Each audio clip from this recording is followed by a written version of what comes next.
26 snaps with Anthony Richardson, though his turn was abbreviated by a dislocated finger. Head coach Shane Steichen spoke today about the choice. You guys heard me talk about the consistency, and that's really what I was looking for, and really the operation at the line of scrimmage, the checks, the protection. Daniel did a great job doing that, and I think AR has made strides in that area, but I do feel that, he still needs to continue to develop. He knows that he still needs to develop and learn in those areas, and he knows that he's one play away. Yeah, you got to respect the decision. I feel like he's a better fit for the team, better fit for the outcome. He was winning, so you just got to respect it and just keep working. That doesn't undermine any other work I've been putting in. Doesn't say that I haven't improved. I'm proud of the improvement I've made. Shane is also proud of that. So you got to keep stacking on that and just keep getting better. Obviously, a big piece of why I came here and to play, to be on the field, and to be with this group. I think it's a strong group of players, as I said, and a strong group of coaches, the system. I think there's a lot of things here to be excited about. So, I'm certainly happy I made the decision I did. We've already heard from Adam Schefter, Sam Acho, Mike Tannenbaum. With me, Phil Murphy, here for the hour. Mike, the Indiana Jones marketing campaign is officially a go. You're a former GM. What's your reaction to the Colts going in this direction for Week 1? I think they made a mistake. When they drafted Anthony Richardson, Phil, they knew that he only had 13 career starts. He's only had 15 so far in the pro level. And by comparison, you look at some recent quarterbacks like Bryce Young, 27 starts, Caleb Williams, 33. Cam Ward, 57 this year. He is a work in progress. So to me, they have some nice weapons now when you think about Jonathan Taylor, Michael Pittman, drafter Tyler Warren. But to me, if you're going to draft Anthony Richardson with all that ability, all that upside, it's not going to happen overnight. And to me, Daniel Jones, we know what he is. He's a competent quarterback, but he has struggled with turnovers. He's struggled with sacks. He's only completed one season in his career. I would go with the younger player who has much more upside.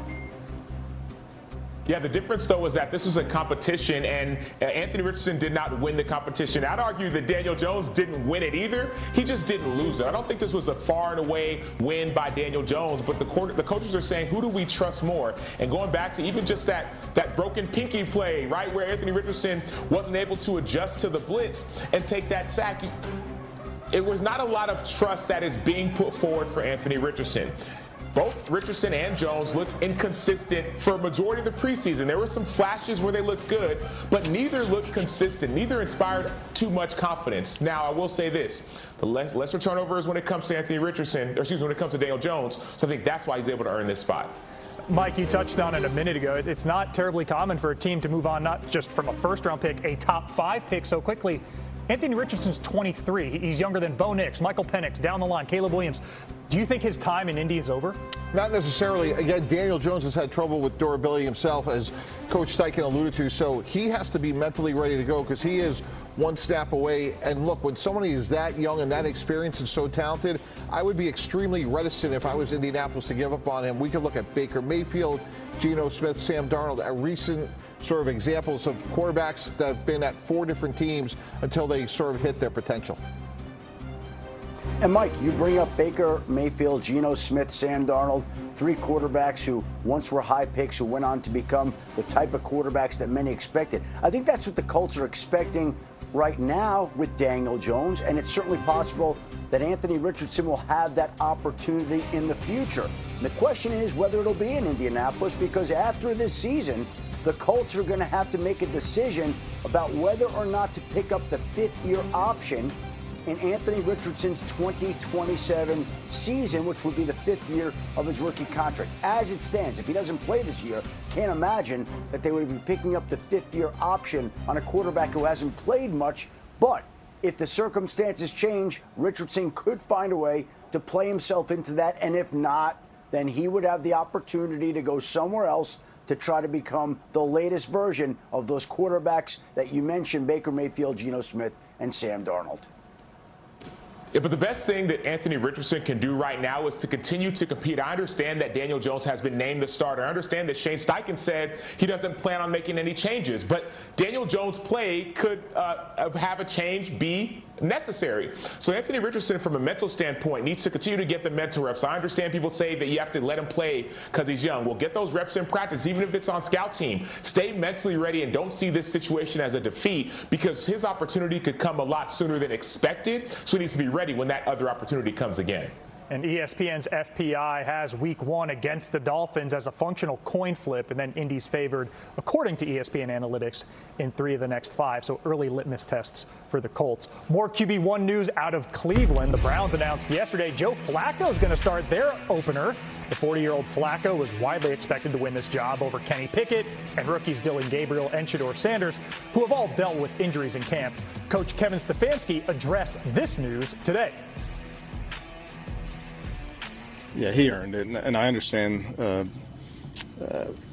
with the injuries how that may look. That's really not the case here. Joe performed really well. What he's able to bring to the football team, he's earned that role. I do think the guys believe in Joe, but I want to give credit to that entire group. I think those guys are working very, very hard. We have a standard for that position, regardless of who's in there. Practice, games, how we operate, what we believe in. We have a very, very high standard. Our Browns reporter Daniel Oyefusi joins us from Browns camp in Berea, Ohio. Daniel, what does naming a QB1 end up being Joe Flacco do for this QB room at large? Well, Phil, it means that there's clarity at the top of the depth chart for the Browns, but everything behind Flacco is still very much up in the air. Today, Coach Kevin Stefanski declined to name a backup to Flacco, and when I asked him if maybe there's an ongoing competition for that spot, he said that all these roles are not given out, they're earned. Now, keep in mind, last month, GM Andrew Berry said that it's very possible that they keep all 4 quarterbacks on the 53-man roster, and as we head into the final week of the preseason, it's important to note that Kenny Pickett returned to 11-on-11 drills today for the first time since injuring his hamstring. And Stefanski said he's very much still excited about Pickett.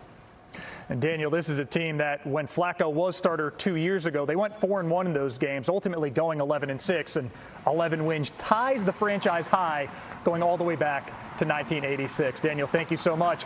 So Sam Acho, you sign one QB in free agency, you trade for another, you draft 2 more, and then ultimately go with the elder statesman of the bunch by, 10 years plus. Does the Flacco decision make sense to you? It does, but I don't think this competition is over. I understand that Joe Flacco can run the offense very well, but here's the issue. If this Cleveland Brown team gets down in a game and it's obvious past situations, you may see what happened in the 2023 playoffs when they played the Texans, when all of a sudden they're down by a couple scores, Joe Flacco takes a couple sacks, and now he's trying to get the ball out quickly. What's going to happen is if pass rushers, like when they played the Baltimore Ravens or other teams earlier in the season, get a chance to get to the quarterback and they can't move the ball as effectively because they're down in a game, Cleveland may look to go to a more mobile quarterback, and that could be both Shedeur Sanders or Dylan Gabriel. So I understand that Joe Flacco has been named the starter, but I believe that this competition is far from over. Well, it's not any surprise about who's starting in Cleveland. I think the real quarterback drama in Cleveland